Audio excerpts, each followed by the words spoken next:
इंकलाब जिंदाबाद, इंकलाब जिंदाबाद। मैं आप सभी कि जो भी साथी आपके साथ आए हुए हैं और बाहर टहल रहे हैं उनको किसी भी माध्यम से यहां पर बुलाएं, क्योंकि जिस अहम उद्देश्य से आज यहां पर एकत्रित हुए हैं उस उद्देश्य की पूर्ति के लिए हमें एक साथ एक जगह पर बैठना पड़ेगा। हमें ध्यान से जो हमारे वक्ता आ रहे हैं, जो हमारे महामंत्री जी उद्बोधन देंगे, उसे ध्यान से अनुग्रहित करना पड़ेगा, क्योंकि यह मामूली मुद्दा नहीं है साथियों। हमारे भविष्य निर्धारण की भूमिका और वर्तमान परिप्रेक्ष्य की अगर हम बात करें तो जब हमारे भविष्य निर्धारण की बात आती है तो वहां पर हमारे संघर्ष की भूमिका का भी शुरुआत हो जाता है। आज हमें अलग अलग संविधान नियमित आउटसोर्स अलग अलग मुद्दों से अंग्रेजों की तरह फूट डालो राज करो की स्थिति पे लाया जा रहा है। कई साथियों को संगठनात्मक तरीके से भड़काया जाता है, बहकाया जाता है, उनके लिए अलग अलग पाबंदियां लगा दी जाती हैं। जब हम अपने अधिकारों को लेने की बात करते हैं तो हमारे कार्यकाल में या हमारे नौकरी में किसी न किसी तरह के असंवैधानिक तरीके से समस्याएं उत्पन्न करने की कोशिश की जाती है। क्या अधिकार नहीं है हमारा हम अपनी बात को रखें? क्या अधिकार नहीं है हमारा हम अपने उन सभी मांगों को माने जिसका हमें संविधान से अधिकार मिला है? अगर आज हम बोल पा रहे हैं तो यह हमारी आजादी है। और सबसे पहले मैं संगठन का तहे दिल से धन्यवाद करना चाहूंगा, क्योंकि आज अगर हम अपने लिए बात कर पा रहे हैं और आज हम अपनी लड़ाई के लिए यहां पर एकजुट हुए हैं, नियमितीकरण के लिए जो संगठन ने अपनी प्रस्तावना भेजी है मुख्यालय को, कहीं न कहीं आज वह साकार होते दिख रही है। साथियों, आप सभी की संख्या बल, आप सभी साथियों का जो तेज है वह अभी काबिल तारीफ है।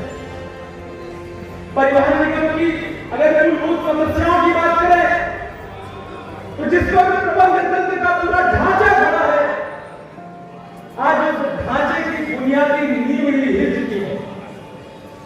हमारे पास आवश्यक संसाधन नहीं है हम अपने बसों को गंतव्य स्थानों तक रवाना कर सके।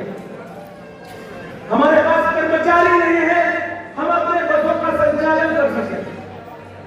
अवैध गड्ढामार बसें हमें मुंह चिढ़ाते हुए रास्तों पर निकलती है। हमारे बस के कर्मचारियों जो रोडवेज के संविधान नियमित साथी संचालन करते हैं उन्हें मुंह दिखाते हुए चढ़ाते हुए निकल जाते हैं। उसके बावजूद हमारा परिवहन जो एक दूसरा तंत्र है ARTO जिसको कहते हैं, उसकी मिली भगत से उस डग्गा मार की परिवहन व्यवस्था जिस तरीके से फल फूल रही है, कहीं न कहीं उस मंशा पर एक सवाल खड़ा होता है, एक बड़ा प्रश्न चिन्ह खड़ा होता है, जो आज हमारे हौसलों को, जो आज हम नियमितीकरण की लड़ाई लड़ रहे हैं और हमें सरकार की तरफ से जो एक बात बता दी जाती है कि हम घाटे पे हैं। अगर मैं कहता हूं डग्गा मार व्यवस्था को पूर्ण रूप से खत्म कर दिया जाए तो हम घाटे में नहीं इतने मुनाफे में रहेंगे कि शायद हम और भी विभागों की मदद कर सकते हैं और भी लोगों की मदद कर सकते हैं। जब जब पूरे भारत में कहीं पर भी कोई समस्या उत्पन्न हुई है, चाहे वह जम्मू कश्मीर की त्रासदी रही हो, चाहे वह नेपाल के काठमांडू की त्रासदी रही हो, उत्तर प्रदेश परिवहन निगम के बेड़ा और उत्तर प्रदेश परिवहन निगम के चालक, परिचालक और सभी कर्मचारी काफी बढ़ चढ़ के अपनी जिम्मेदारियों की भूमिका को, अपने निर्वहन को पूर्ण किया है। उसके बावजूद सरकार की तानाशाही रवैया, परिवहन निगम मुख्यालय के उन नापाक मंसूबे जो हमारे कर्मचारी साथियों के भविष्य को कुतरने के लिए तत्पर हैं, कहीं ना कहीं हमारे भविष्य के साथ खिलवाड़ किया जा रहा है। आज हमारे कर्मचारियों को सोचना पड़ता है कि कल की 2 वक्त की रोटी कैसे जुगाड़ करेंगे, क्योंकि हमारा किलोमीटर नहीं होगा तो हमें एक भी पैसा नसीब नहीं होने वाला।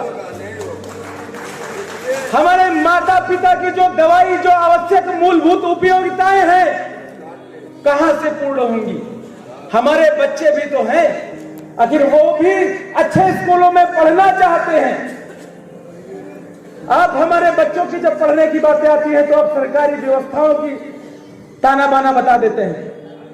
तो फिर हम सबसे पहले उसी सरकार से जो आत्मनिर्भर बनाने की बात करती है, जो देने के नाम पर आत्मनिर्भर बना देती है और लेने के नाम पर चरम सीमा पर महंगाई पहुंचा देती है, उसके बावजूद जब कर्मचारियों को वेतन देने की बात आती है तो कहते हैं आउटसोर्स पे रख लो। आउटसोर्स पे रखने का मतलब हमें किसी थर्ड पार्टी से एग्रीमेंट करके अपने ही कर्मचारी का पैसा उस हम कंपनी को दे रहे हैं जिसका कोई वजूद नहीं है, उसका कोई मतलब नहीं है। हम क्यों ऐसा कर रहे हैं? साथियों, हमें यह सोचना होगा, क्योंकि बार बार हमारे संचालक महोदय इशारा कर रहे हैं, समय की बाध्यता है। इस वजह से आप सभी के साथ अब यहीं से विराम लेना चाहूंगा और आप सभी साथियों से कहना चाहूंगा कि जब तक हम अपने आप को सुदृढ़ नहीं करेंगे तब तक रोडवेज से कुछ भी ले पाना, रोडवेज या सरकार से कुछ भी ले पाना संभव नहीं है। लेकिन आज आपकी संख्या में क्या बता रही है कि हम निश्चित तौर पर, और संगठन के जो हमारे महामंत्री जी हैं और अध्यक्ष जी हैं, वो उनके साथ, उनके आशीर्वाद के साथ हम निश्चित तौर पर एक अच्छा ले जाएंगे, अपने भविष्य निर्धारण की भूमिका को निर्वहन करेंगे। एक चंद लाइनों के साथ अपनी बात को विराम दूंगा। मेरी सोच को जो हिला न सके वो जज्बात क्या है? इन परेशानियों से जो हुई है वो मुलाकात क्या है? इन परेशानियों से जो हुई है वो मुलाकात क्या है? हम तो लिखने आए हैं एक नई दास्तान धरती पर, हम तो लिखने आए हैं एक नई दास्तान धरती पर। मिटा सके तो वजूद हमारा, जिंदगी की औकात क्या है? इसी के साथ सभी साथियों को जय हिंद जय भारत। संचालक मंडल और मंच पर बैठे हुए सभी वरिष्ठ सदस्यों का बहुत बहुत धन्यवाद, आपने हमें मौका दिया। नमस्कार, जय हिंद जय।